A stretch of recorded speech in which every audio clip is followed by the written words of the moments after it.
E aí, pessoal, já pararam para pensar que, sei lá, toda conversa que a gente tem, todo post que a gente rola no feed, até aquele anúncio que insiste em aparecer, tudo isso tem uma missão secreta? Pois é.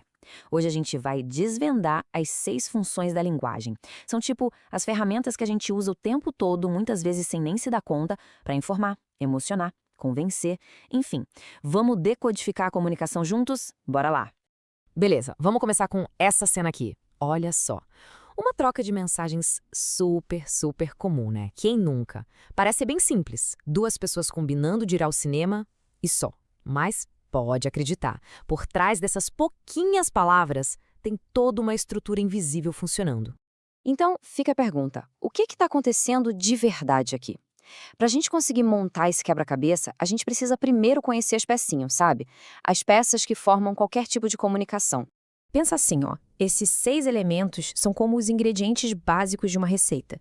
Para a comunicação dar certo, todos eles têm que estar lá. Então vamos usar aquela nossa conversa do cinema para achar cada um desses ingredientes. Primeiro de tudo, o emissor. É bem o que o nome diz, né? É quem envia a mensagem. E olha que interessante, na nossa conversa a gente tem 2 emissores. Tem a pessoa que mandou "vamos ao cinema" e a que respondeu "bora, que horas?". Cada um deles está emitindo uma mensagem. Moleza, né? Logo depois, claro, vem o receptor, que é quem recebe a mensagem. E aqui é que está o pulo do gato. Os papéis vão se invertendo. A pessoa que convidou para o cinema, de repente, vira a receptora da resposta. Comunicação é sempre essa via de mão dupla, sabe? E a mensagem? Bom, a mensagem é o quê da história toda. É o conteúdo, a informação que está passando do um para o outro. No nosso caso aqui, a mensagem é: sim, topo ir e que horas a gente vai. Agora, o código. Pensa no código como a língua que os dois estão falando para se entender. Geralmente é um idioma, tipo o nosso português. Mas não é só isso. Inclui também as gírias, como bora, que é um jeito mais rápido e informal de dizer vamos embora. Se um deles não soubesse o que bora significa, a comunicação já ia dar uma engasgada.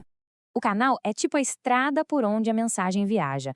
Pode ser o ar que leva o som da nossa voz, pode ser um livro, as ondas do rádio, ou, como no nosso exemplo, a internet e o aplicativo de mensagens no celular. É o meio físico, o caminho. E por último, mas gente, isso aqui é super importante. O contexto. O contexto é a situação, o assunto que está rolando e que dá sentido para tudo. Pensa bem, sem o contexto de que são 2 amigos combinando de sair, a frase "bora? Que horas?" podia significar 1 milhão de outras coisas, né? Certo, já temos todos os ingredientes na mesa. Agora vem a parte legal, a mágica da coisa, o porquê. Porque toda vez que a gente se comunica, a gente tem uma intenção, uma missão, e é aí que entram as famosas funções da linguagem. Cada função vai dar um foco especial em um daqueles 6 elementos que a gente acabou de ver para conseguir um objetivo diferente. Vamos começar com a função referencial. O foco dela é total no contexto e o objetivo, simples e direto: informar. É a linguagem de uma notícia de jornal, de um livro da escola, sabe? Fatos, sem opinião, sem eu acho, sem emoção. É só informação pura e simples. Agora a gente muda completamente o foco. Na função emotiva, o holofote está todo virado para o emissor. Aqui o que importa é o que a pessoa está sentindo, as opiniões dela, o mundo interior de quem está falando ou escrevendo. É a linguagem clássica de um diário, de um post super pessoal nas redes sociais, de uma declaração de amor. E aí, como é que a gente descobre essa função no meio de um texto? É hora de virar detetive. A gente precisa procurar as pistas, né? Fica de olho no uso da primeira pessoa. Eu acho, na minha opinião, eu sinto.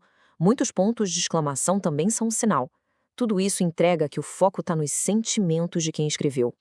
Agora, se preparem para uma das funções mais poderosas que existem, a função conativa, que a gente também chama de apelativa.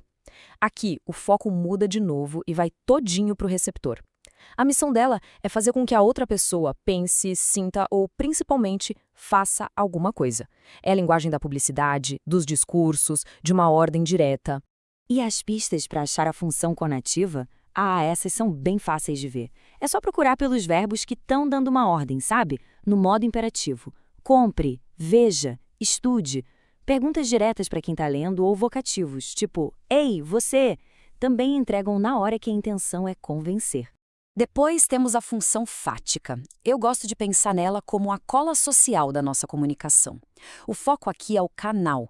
O objetivo dela não é passar uma informação super importante, mas sim testar se a conexão está funcionando, se está tudo ok. É o alô, quando a gente atende o telefone, o e aí, tudo bem para começar uma conversa, ou o entendeu no final de uma explicação. É para manter o canal aberto.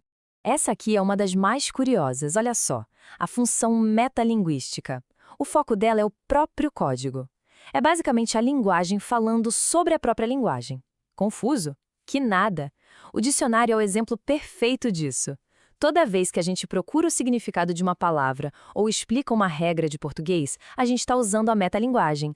E para fechar, a função poética. Aqui o foco está na mensagem. Mas atenção, não é no conteúdo, na informação, e sim em como a mensagem é construída.